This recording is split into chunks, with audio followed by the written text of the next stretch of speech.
brake just doesn't look quite right.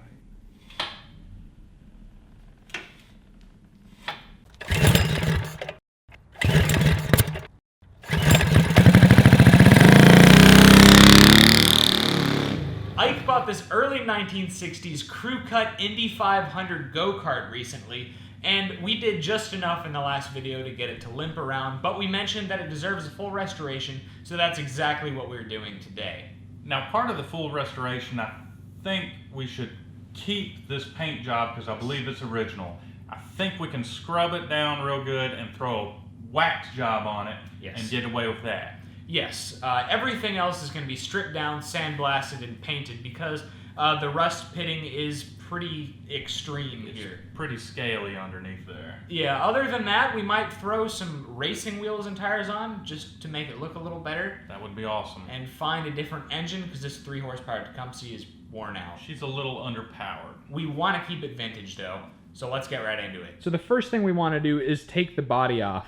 Well, that's going to be kind of a problem because the hole in the body is really, really small, and even if we take the steering wheel off, the flange is going to be too big to remove it. So, dude, what are we gonna do?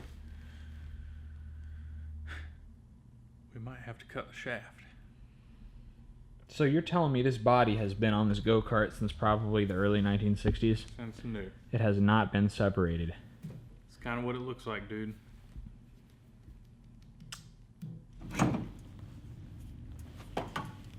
Tell you what, we start with pulling the engine, and then we can stand this thing up or put it on its side or something. And take a look. So we can get a good look under here. It has possibly a pin through the end piece here.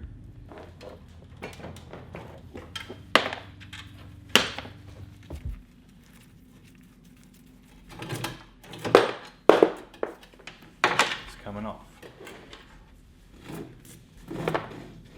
Hey, is the axle bent? The axle's bent. Where? Oh yeah, look at that, dude. So much for putting 20 horsepower on this thing.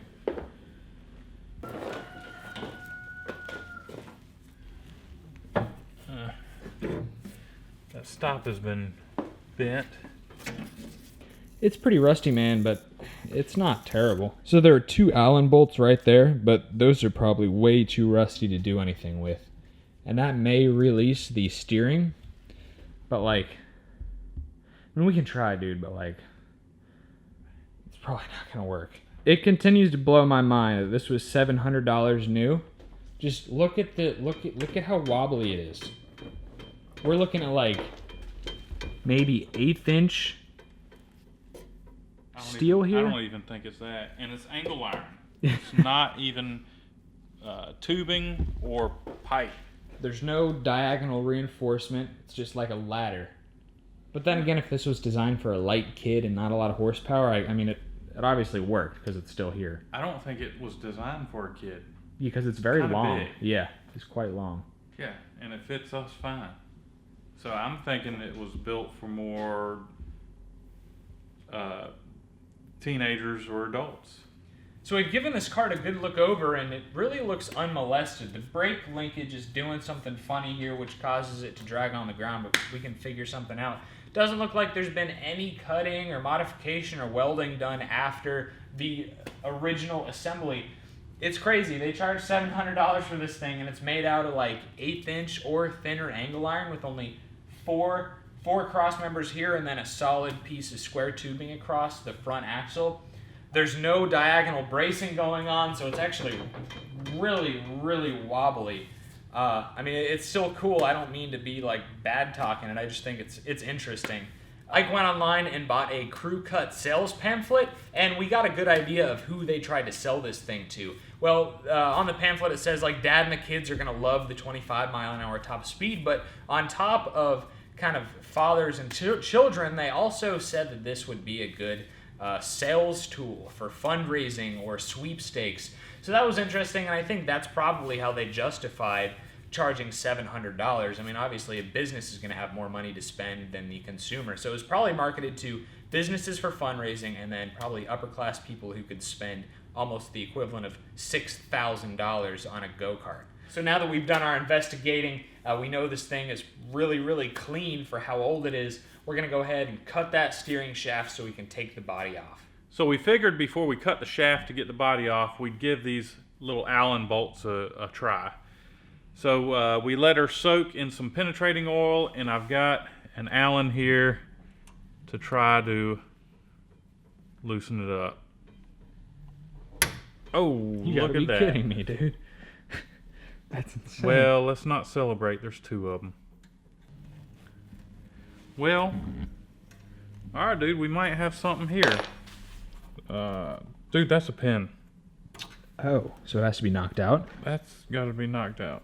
I'm letting her down. So amazingly enough, Ike was able to knock that collar out and everything separated really without too much of a problem.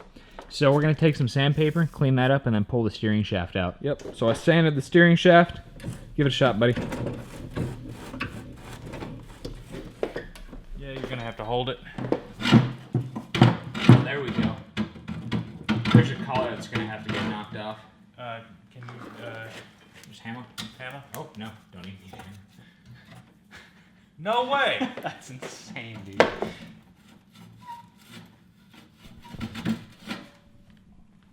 Dude! I don't think there's anything stopping us from getting the body off other than the screws. Let's do it. They are little dinky things, dude. There it is. Kind of tight. Dude, did you really jinx us like that? These fasteners are so well preserved. Does that sound familiar? I don't know what you're talking about. Uh-huh. So there were 3 bolts we couldn't loosen, so gonna have to cut them.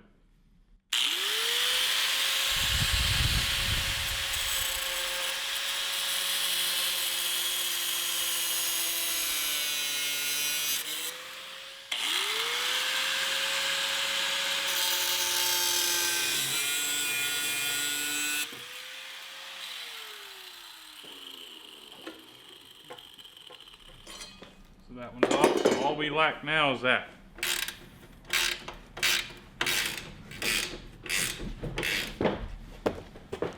Ready? Yep. Look at that. Kind of heavy, isn't it? It is kind of heavy. That's actually kind of wild looking.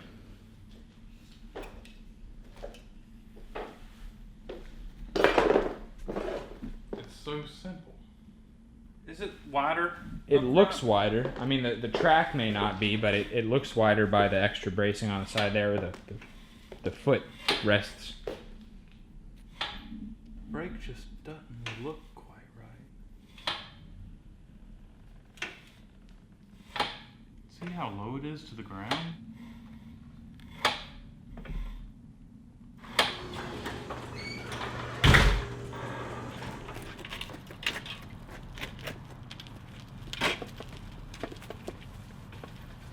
Let's do it.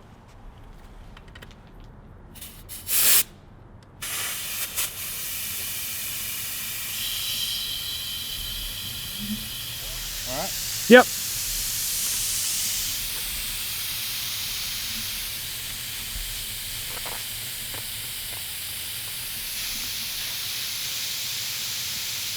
Well, we started the sandblasting, and we have the wrong kind of sand in the sandblaster. We have the coarse stuff, and we need the fine material, and that's totally my fault because I borrowed Ike's sandblaster to do some sandblasting on my truck a couple months ago, and it clogs the lineup. So we got a little bit done. Check it out.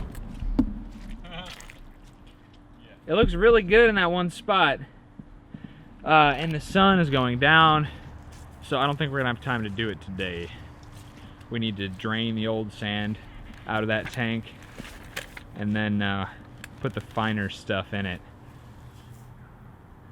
Oh yeah, you can see the tan is Yeah. fine and the black is coarse. Yeah, those are the big chunks, man. Yeah, so you bought some chunky stuff, huh? I didn't know, man. I didn't know you couldn't use the fine stuff, or you couldn't use the coarse stuff. Yeah. Sorry, buddy. It's all right, man. Oh, that's kind of cool looking. I know, yeah. All we're gonna give it a shot. We're gonna go buy some fine sand, set up some lights out here. It's getting cold, so if it really sucks, we're just gonna save it, but we're gonna give it a shot. So it turns out December is a popular sandblasting month because nobody in town sold media, and we also learned today that you're not supposed to use actual sand for sandblasting because the silica in the sand causes cancer and lung problems. Yeah. Fun fact. Whoops. And we're trying to hang around for a while, so we just decided to not do it. So we're ending the video now, which is a little bit of a bummer. We were hoping to have the thing painted, but it is what it is. I will update you on my 66 C10 real quick. I got some new doors, some aftermarket doors. I know some of you guys are like, aftermarket parts are fine, and some of you guys are really against them. These are okay so far. Ike and I spent a little bit of time trying to align them, and they're not perfect yet, but the cab isn't properly seated on the frame, so the cab could actually be a little twisted, making it not line up properly. LMC Truck awesomely sent me a bunch of front-end body parts, like the inner fenders, the outer fenders, and a couple other parts, so that is just awesome. I'm going to make an unboxing, kind of review, and installation video of those once I get the firewall painted. So the cab is back on the frame because I need to paint and clear coat the firewall because, well, if the cab is mounted where it needs to go, the engine is in the way of where I need to paint, if that makes sense. And I'm waiting on some undercoating to dry right now. That's why I'm not painting the firewall right now. There's a lot going on right now with this truck, but progress is happening. Follow me on Instagram at Cars and Cameras Reviews for more frequent updates on like the nitty gritty of what I'm doing with it. So leave a like if you enjoyed the video today and subscribe to Cars and Cameras for more awesome content. I'm glad we're restoring it, and I'm glad we're actually gonna sandblast it and paint it properly rather than just slapping some paint on it. This thing is old. It deserves a proper restoration, I think. I'd like to find out what this thing came with originally, Yes. engine-wise. If it came with a Tecumseh, I mean, maybe we should go back with just a bigger Tecumseh and Go with that. Go with that. If it came with something else, I'd like to find What it came with. what it came with. Yeah. So I don't know. We'll wing it. Yeah, we'll figure something out. But let us. I want vintage. I want vintage. Yeah, oh yeah, vintage for sure. Yeah, but let us know in the comments if you know anything about the Crue Cut Indy 500 or anything like that. If you have one, let us know. But thanks for watching this video, guys. Cars-Cameras.com. Pick up some of our hoodies, stickers, hats, and shirts. And thanks for watching. We'll see you next time.